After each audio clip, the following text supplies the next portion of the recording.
Hey guys, Mr. Catlin here, looking at lesson number 9 for your homework this week. This is what we covered on Tuesday. And the questions that you have for lesson 9, I think there's 3 of them. So let's jump right in. Number 1, every package of a certain toy also includes 2 batteries. So let's make a table for this. I like tables. If I buy a package, and I think down here it tells you what represents. They're going to say T for toys that I purchase in these packages, and B for the batteries that come along with it. So, like if I buy a package of a toy, I get 2 batteries. This is like the most basic of relationships ever. There's twice as many, right? So, like if I buy 2 toys, I could expect 4 batteries to come along with that. So, are the number of toys and number of batteries in a proportional relationship? Well, yeah, they are 2 more, right? Or there's twice as many batteries as toys. If so, what are the constants? Ooh, it says, what are the 2 constants of proportionality? If not, explain your reasoning. So we don't have to worry about the if not part. So we already know this is a proportional relationship. Our constants are going to be 2, and the other constant will be the number that brings us back over, which a lot of you is like, well, that's 2 also. Well, no, it's the multiplier or two's reciprocal, which is 1 over 2. So 2 and 1/2 are the 2 numbers that relate us back and forth in this table. So using T for the number of toys and B for the number of batteries, we already have all that set up. We're going to write some equations for this. This is what some of you have been struggling with. So understand this. Practice it, please. We are going to multiply T times 2 to equal B. Okay? So this is a B equal situation. 2 times T. That would look like this. Okay? And reversely, to go from B to T, we're going to multiply B's times 1/2 to equal T. So that's why we're going to put 1/2 B over here. They are related from the table by these 2 reciprocals, 2 and 1/2. This is the basic of the basics. 2 and 1/2 are like the easiest constants of proportionality in the history of constants of proportionality. Let's move on to number 2. Lynn and her brother were born on the same date, different years.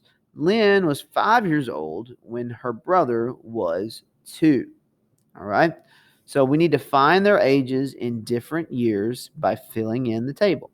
So it looks to me like Lynn is always 3 years older than her brother. That's never going to change unless one of them dies, right? So this is going to continue to stay 3 years more on the left versus the other side. So this is a pretty easy table to fill out. 3 years older than 6, 3 is 3 years old, 6 is 3 years older.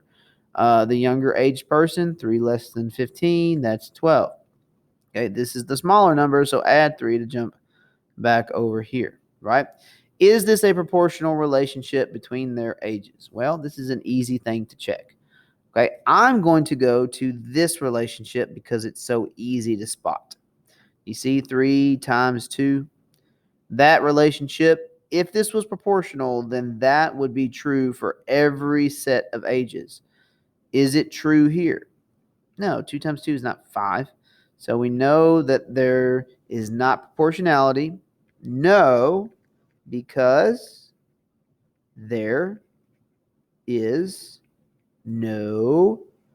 I'm going to leave that up to you. I'm going to let you tell me what that. You should know what these numbers are called whenever it constantly multiplies over to get to the other side. This one doesn't have it. You need to be able to know that word without me telling you at this point. All right.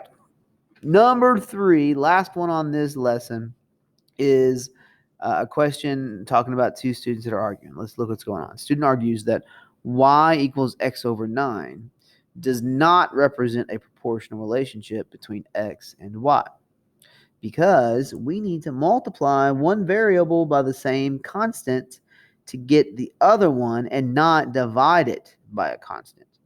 Do we agree with this or do we disagree? Well, first of all, let's talk about our rules. Our rules say we can divide as long as there's not a letter down here. So let's go ahead and just agree that this is a proportional relationship. We disagree with this person. So disagree. We do not agree with you, but we need to be able to explain why we disagree with them. Disagree because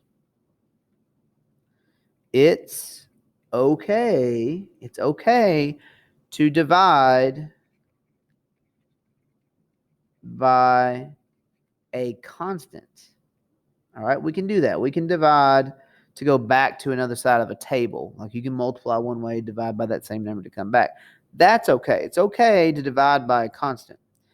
It's not okay. It's not okay to divide by a, what can we not have down here? A letter or a variable. We're going to call that a variable, to divide by a variable. That's the big no-no. It's okay to divide by a constant. We just can't divide by a variable, because if that variable turns out to be like 0 or something that's going to make it not computable, then we're going to be in trouble. So there's your homework help for lesson number 9. As always, I hope it was helpful. Have yourself a pleasant evening, afternoon, morning, whatever time of day it is you're watching this video. See you guys.